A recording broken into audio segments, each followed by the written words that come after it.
Well, hello everybody and welcome back to the channel with the latest update from the United Kingdom and the protests that are organized for later today. We will be expecting over 100 protests up and down the country. The government say that they are stepping up their game to target those online, the right-wingers, the influencers, everybody who's as they say, inciting violence. They're going to do a crackdown, but there's a bit of an issue here, and we're going to discuss this, of course, in this video. Before we begin, ladies and gentlemen, let's start this live stream with some good news. Are you ready? Oh, yes. Shamima Begum. You remember Shamima? Yes, Shamima Begum has lost her final challenge to get her British citizenship back. So she's no longer going to be getting it back, and she's going to be kept out of the country. Every little win helps. So that's the good news. Now we're going to do the bad news. Okay, so while Shamima has been stopped by the establishment, some of the people from the political right are also going to be stopped by the establishment. They have come up with a vague list, a long list of influencers and political activists and media commentators. I'm not really sure why Andrew Tate is part of this, considering he's not actually in the country. But Lawrence Fox, the likes of Lawrence Fox and Tommy and Nigel Farage and others are on this list. That they're going to be knocking on some people's doors. The government says that certain individuals are not just fueling these tensions, but actually are responsible. Now, we already have existing laws in place, even before the riots, and last year and 5 years ago and 10 years ago. If you incite violence and if you organize things that is either treasonous or basically against the state and against the nation, then automatically the police could come after you anyway. But they are giving out more powers. They are using more strengthened powers to do a crackdown. And the worry here is that it seems more like a blanket policy. So if somebody, for example, like Nigel Farage or anybody really, says something that, oh, well, this is the reason this is happening is because of mass migration and multiculturalism, that could potentially be considered as hateful and inciting violence. Or if somebody says, well, I warned about this, we could actually have a civil war, then that could also be dangerous. Expressing opinions is dangerous. And criticizing, for example, one group could be dangerous. It's not the same as just saying, well, I hate this particular group and we should attack them. That's obviously illegal and it's always been illegal. You don't need to use any new powers to do that. But they are actually more concerned about anybody that has a big following, and they think that if they are criticizing the current situation more and more, the government says, well, that's just going to encourage other people to take action. But each individual should be responsible for their own behavior and for their own action. It's the same situation we had with Trump, because Donald Trump on the January 6th, that day, he didn't advocate for people to storm into the Capitol Hill. He did say at first, let's do a rally, let's do a protest. That's fine. And then when things kicked off, Trump himself said, don't do it, be peaceful. But by that point, it doesn't matter, because the media and the political establishment have already made up their mind and blamed everything on Trump. Similar situations happening now with the online commentators and political activists and a lot of these influencers that we have. So they could be in a bit of trouble. We also have a lot of reporters already preparing for tonight's unrest around the country. We do have some updates about the police are stepping up their game as well. They're going to be patrolling the areas before anything kicks off, and they're going to be having bases all around the country, not necessarily checkpoints, but they're going to have their patrols everywhere. That police are worried about tomorrow night. What's been hard to predict is which protests are going to turn into serious violence. And so in order to be ready for any scenario, I'm told that riot vans full of standby officers are going to be stationed close to motorways so that they can respond to outbreaks of rioting wherever they happen. So yes, this was obviously last night. So this is about what's going to happen today and tonight. We're going to have riot police vans stationed all around motorways and towns and cities, in the corners, outside and inside, to basically keep an eye on everything and everybody. We'll see if the treatment of those who are going to come out are going to be equal or not, because I can expect many groups to come out. Where obviously we're going to have the angry local people and the nationalists. You're going to have the far left, you're going to have the Islamic side, the rest of the migrant community. A lot of people could come out, and will everybody be treated equally by the police? That's what we have to wait and see. There's been a lot of pressure on the leadership of obviously the Metropolitan Police, the Home Office in general, and the Prime Minister to just be normal and be better. Obviously they are denying the existence of two-tier policing, but a lot of people don't really believe that. But that's what's going to happen tonight. We also have the Financial Times, and Lucy Fisher also reported that the police have warned that some homes would be potentially targeted today on Wednesday. And as the Financial Times says, far-right activists will be targeting immigration lawyers. They are making predictions, basically. And the Home Office have briefed the police forces about a list of targets circulated online, which does include houses that may accommodate individual solicitors working from residential premises, and a property next to a bridal shop as well. Now, obviously, targeting properties is not really a good idea. It's illegal as well. But let's see if the police will be able to bring back order, but as I said, in an equal way, not a two-tier manner. So that's what Financial Times is saying. Everybody, the whole of the media narrative is already preparing for, the far-right narrative.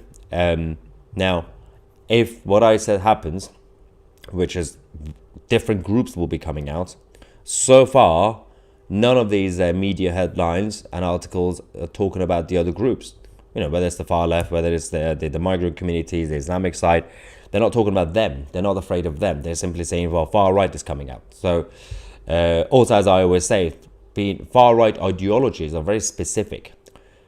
You need to know why you're far right. It's not just basically the way the media works and the narrative from the establishment. If you're angry or if you come across as racist or whatever, they just call you far right. But even being racist is not enough to be far right, because you can also be far left and be racist.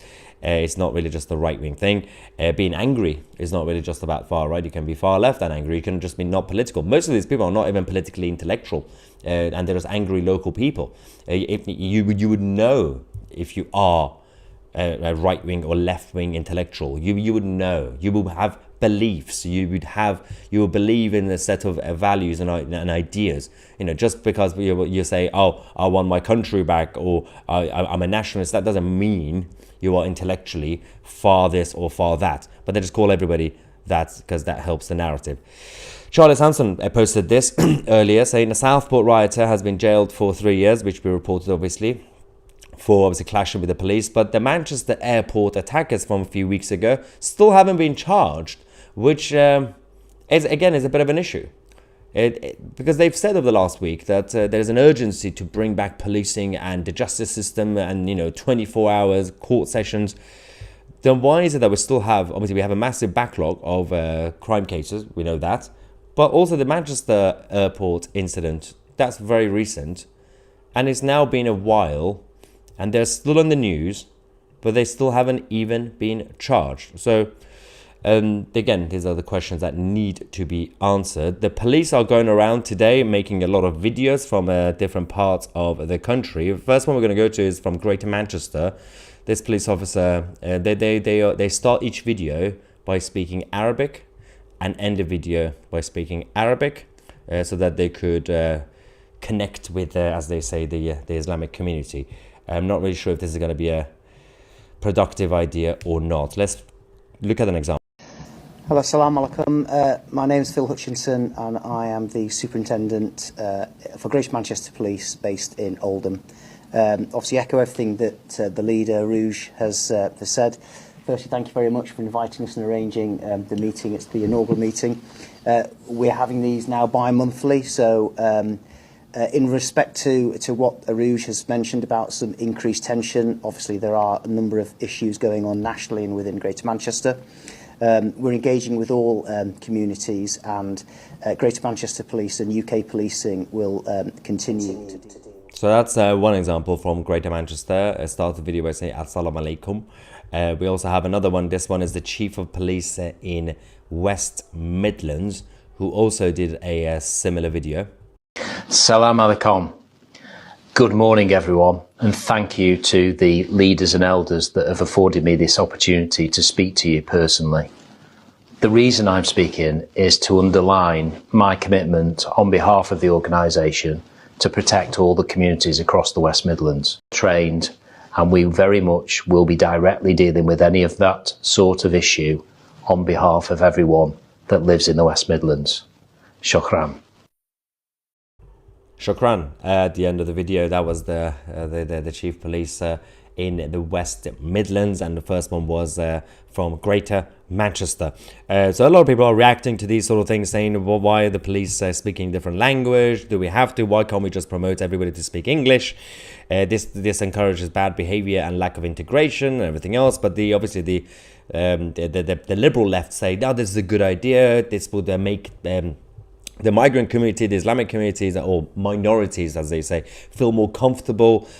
But it hasn't really worked. Even during the BLM days, when the police were taking the knee, they were doing that, saying, hey, we want to reassure you, we're good people. And they do the same with the Islamic side. Same with the Labour candidates, Labour politicians who were going around during the last election saying, yes, I know you hate us because you think Keir Starmer is a Zionist, and we said that we want to defend the Jewish people, but don't worry, we hear you out, the Islamic community. It didn't really help because they've already made up their mind and they already hated those Labour politicians. Same with the BLM movement, they already hated the police. A similar situation here. Now, you've had a couple of videos over the last week where the police on the streets are talking to the Islamic side who came out as vigilantes. Some of the Islamic people were saying, yes, don't worry, we know you're on our side, to the police. And some of them were still calling the police pigs, and they were still insulting the police. So I'm not really sure how much pandering will actually help. It's not really the most productive thing. All they have to do is just basically treat everybody equally. And anybody that commits a crime, just go after them anyway, regardless of their skin color. But people are not convinced right now. And I'm talking about from both sides. As I said, a lot of the people from the Islamic community say, yeah, but even we don't trust the police. Even they don't trust the BBC, for example. And of course, the more patriotic side as well, they don't trust the establishment, the angry people, the looters, and nobody trusts the mainstream, whether it's the media, whether it's the police. And this is a big problem, because if the respect goes away and credibility goes away when it comes to authorities, that is a big issue in any society. You can't have that. At least when we had again, I keep talking about the 2011 riots in the UK. Overall, people still respected the police. At the first couple of days, they criticized them, saying, come on, step up your game. And then when they did, people said, well done, the police, because they just treated everybody equally and they did their job. They didn't get involved with politics and virtue signaling. Those days seem to have completely gone. Let's see what you guys think about this. First super chat from Ghost Knights, thank you, saying great work as always, mate. Any chance of a link to the list of the 100 areas to be affected tonight? Cheers, mate. I personally don't, unless I haven't been able to find it. So I might be mistaken here, but I have a feeling they haven't published it, because why would the police publish it? Because that just gives them more of a guide to people, and it's not really organized by like one organization that has a list. Unless you could do, I mean, they are now saying between 100 to 200 protests. So that kind of means almost everywhere. Well, by everywhere, I mean big towns and cities and everything else, not villages. So I think we're going to find out very soon. It's as we speak, it's 3:15 in the afternoon in the UK. And I have a feeling over the next couple of hours, we might start seeing them, all the footage on social media, which will keep you guys posted, obviously. Stay peaceful, stay safe. David Morrison says, why does Sky News Australia report so much better? Because it's a whole different organization. It's a very right-wing channel. It's not linked to the Sky News UK, obviously. That's why it has the same name. Historically, they had links, but not anymore. Rule Enemy says, going to give us information on where the protests are, so people and go report and do peaceful protests. As I said, I don't have the list of the locations. Riots happening now in Lewisham, London already. Oh, thank you for letting me know. In fact, in case you didn't know, Lewisham is my hometown. It's my hood. I grew up on a council estate in Lewisham, near Lee Green, in case you are familiar. We also have. I'll look into Lewisham. Thank you for letting me know. We do have some photos. Oh wow. Some shops are already boarding up. This is in East London, North East London, Walthamstow. Let's quickly show you what we are dealing with there. The police are already prepared and patrolling the area. There we go. In Walthamstow right now, and the police and local shops have already started preparing. This person's heard that there's been a bit of trouble already near the A12 roundabout, but can confirm that, can't confirm for sure. Stay safe out there, people. Avoid violence. So you can see in the photos, some of the shops are already boarding up. These are the sort of scenes we are kind of used to seeing in Paris, in France, not in the United Kingdom, in terms of shops preparing for troubles, but it's best to be safe anyway, because again, there will be a lot of youth gangs who will come out to take advantage of this, and they'll be looting around, which is absolutely disgusting. But they also have terrible taste. They go to the worst shops. They go to Shoe Zone and Greg's, although I do like Greg's, but it's not necessarily the 5-star restaurant. So hopefully at least those shops will be protected, especially small, medium-sized businesses. These are family-run businesses who work really hard every day, and these again, youth gangs come out and take advantage, which is not good. I'll find the information about Lewisham in a second. Also, I can just call the people I know, find out what's going on there. I recorded a TikTok live about 15 minutes ago of an Antifa protester admitting that they had planned the 100 protests via Telegram group. So the government and the authorities have talked about Telegram a lot. All the different groups are using Telegram to organize the gathering. So you got the left-wing side and also right-wing side, the national side, and angry local people. Everybody are using those avenues. They're not necessarily using Facebook groups, because Facebook are doing a massive crackdown. Back in the day, I remember when Facebook was the main mechanism for the revolution in Egypt about 15 years ago, was it 13 years ago in Egypt, because the anti-government protesters, anti-Mubarak protesters used Facebook groups to organize, and Facebook events to organize the protests. Those days it was allowed, not these days. So good luck doing a revolution using Facebook. Anyway, Ghost Knight is back saying, I can't leave the house, by the way, as I have family commitments. I'm thinking more about protecting them. I think it's safe to say if you are in any big town or city, you have to be cautious. You have to protect your home and your properties anyway, because especially pubs and these sort of and small shops, always be careful if you have any of those. Make sure you're fully protected. Daniel Wilson says the first step to solving any problem is to recognize that there is one. That's common sense. But for now, nobody's focusing on the real issues. They're simply trying to put a plaster on the backlash and the reaction, which it's just backfiring anyway. I hung the Union flag over a bridge yesterday and I checked back on it today, and it's already been removed by the Islamists. Where was this? Depends on the area. If it was Bradford or East London, I'm not surprised. Lewis says, thank you for your super chat, saying, I demand the police address me either in Norwegian, Icelandic or Old Norse. Else they are discriminating against my religion. Love you too, mate. Stay safe, everyone. No, I demand the police to speak Klingon. Otherwise, I will not have any respect. DMA says, the list you can find on the Sun's website. I didn't know that. Oh, well, thank you for letting me know. Why would they publish the list? That's such a bad idea. It's like the media and the press are like indirectly trying to want more trouble. I know a lot of people in the live chat says, of course they do. But you can see these situations, like on the one hand, they say, don't go out, don't cause trouble. On the other hand, mainstream press literally give a list of places. Imagine if 2CTV or somebody like me, a new media person, were to do that. If I were to literally give you a list of the locations, that would come across as inciting violence. That wouldn't come across as me trying to encourage people to do it. Daily Mail Online has a list of the top 39 town cities for protests. So you got Daily Mail, you got The Sun, and these are supposed to be the right-wing press. Technically, they're not anymore. Wow. Double standards media. See, you can see that. Stone Island, thank you for chat, saying, will Nick Lowles be arrested for spreading disinformation that Islamic... the acid attack thing.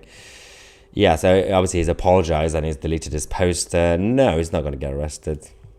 Obviously not. That's the person in charge of Hope Not Hate, which is a far left organization against what they say, fascism. Little and Lehigh Road has been told to close down. This is in Lewisham. This is near Lewisham Centre. There's a massive Lidl.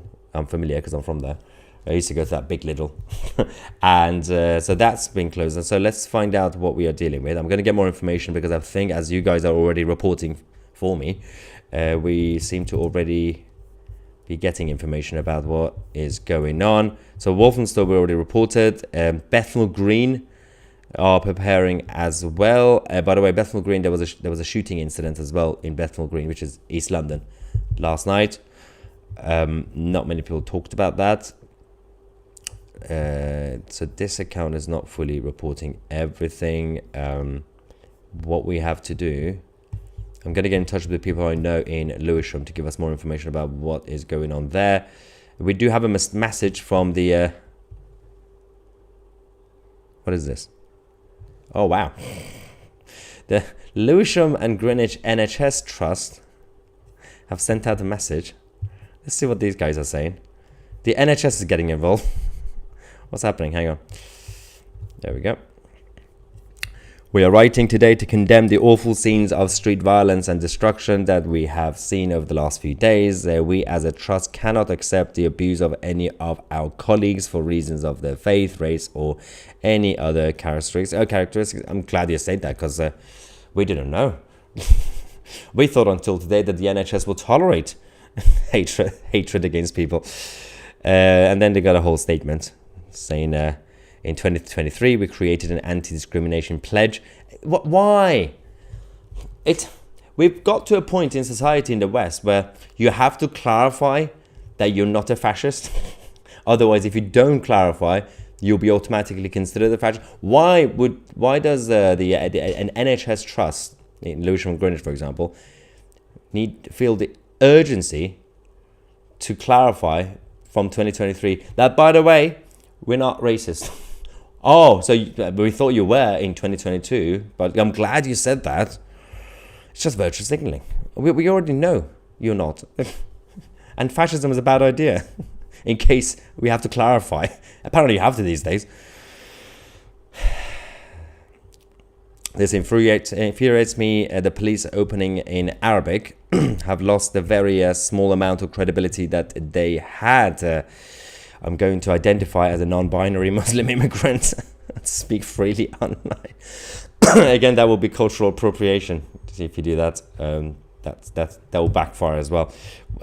We do have a statement from Lewisham. Let's see what we have from the Lewisham police. Actually, have already released a statement. Apologies. All right. Lewisham says, the Metropolitan Police: we are aware of plans circulating on social media relating to potential events across Lewisham this evening and know many residents will be appalled and worried. We've seen awful images from across the country this week, and our hearts go out to all those affected by the vile instances of racism, thuggery and violence. We are committed to keeping residents safe and preventing disorder tomorrow evening. This is last night, obviously. Arresting anyone who's intent on attacking our community.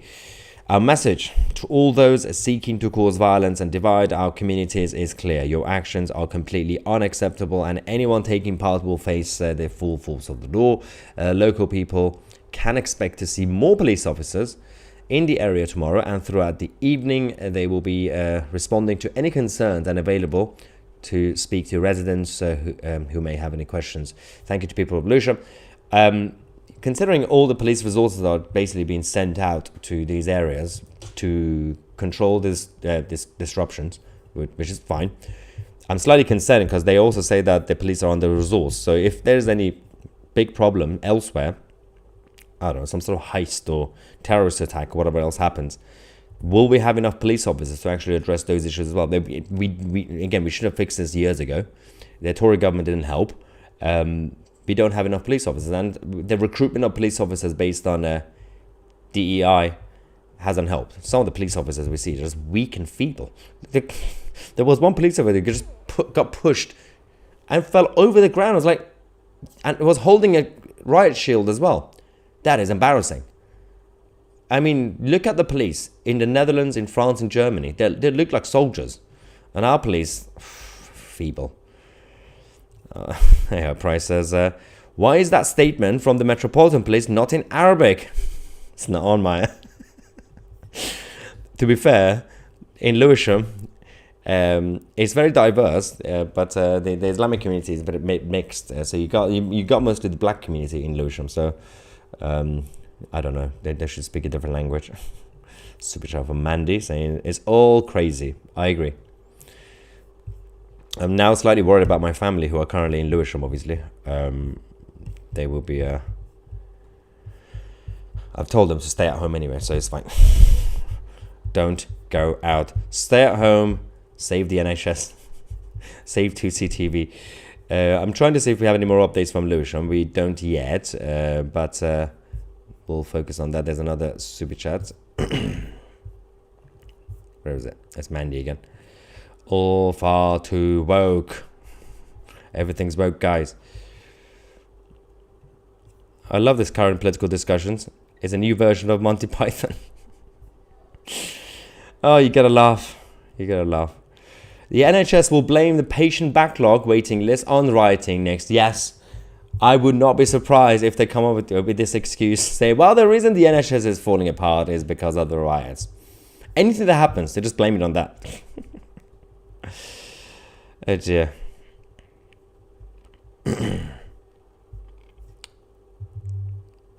Max says, expect mass resignations from the police if this keeps up. I don't know. Unless they mess up completely and they get exposed, I think they're going to keep going. The establishment is so centralized, you can't really hold them to account. That's one of the biggest problems. They throw one person under the bus, say, hey, Mark Rowley resigned, everything's fine now. But what about the other Mark Rowleys?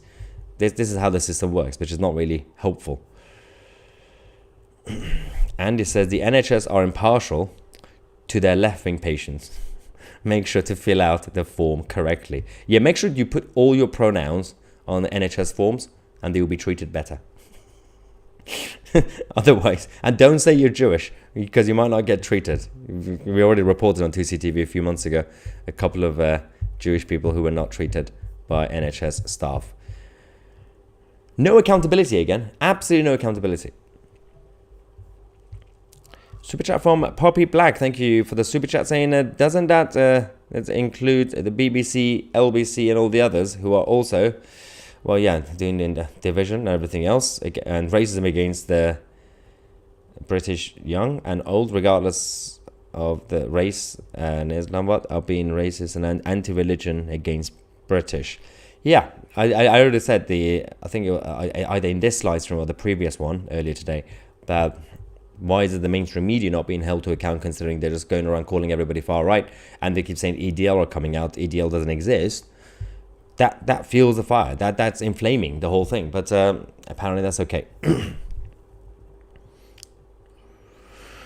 The Southport attack was an Islamic styled and Islamic influenced terror attack, despite the attacker's heritage and difference in cultures. So it's just barbaric behavior, and you do get it from a lot of people who, again, the Western system, the Western cultures until decades ago, Western European cultures based on Christian values didn't necessarily have these sort of issues. It's not just about the Islamic side, and you do still get a lot of people from the third world who come to the West, and not everybody obviously, but a lot of them who come to the West, they don't share the same type of discipline and values and respect for human life. They believe that, oh, you made me angry, so I'm gonna punch you in the face, and that doesn't really help. So that's why these attacks are also increasing, and now you have an overreaction from the other side.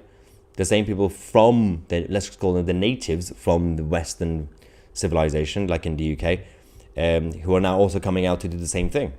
It's like an eye for an eye sort of mentality.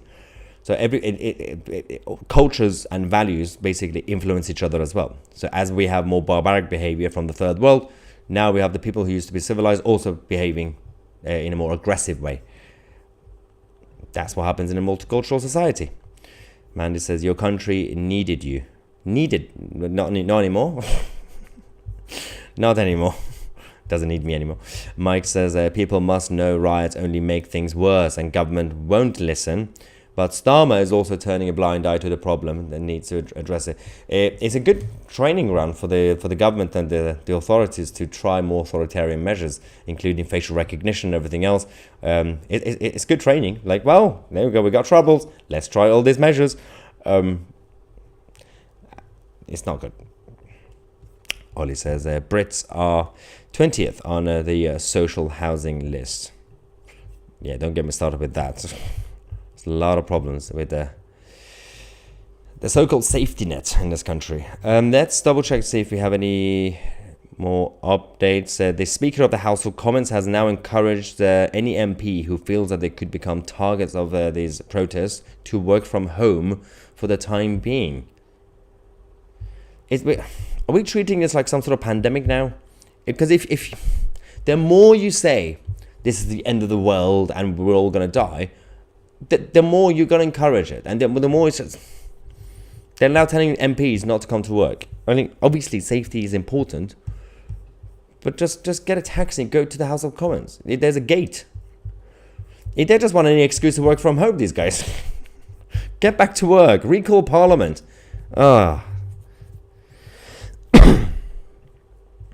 Anyway, Ria says, looks like a hostage video. Oh, the police officer, yeah.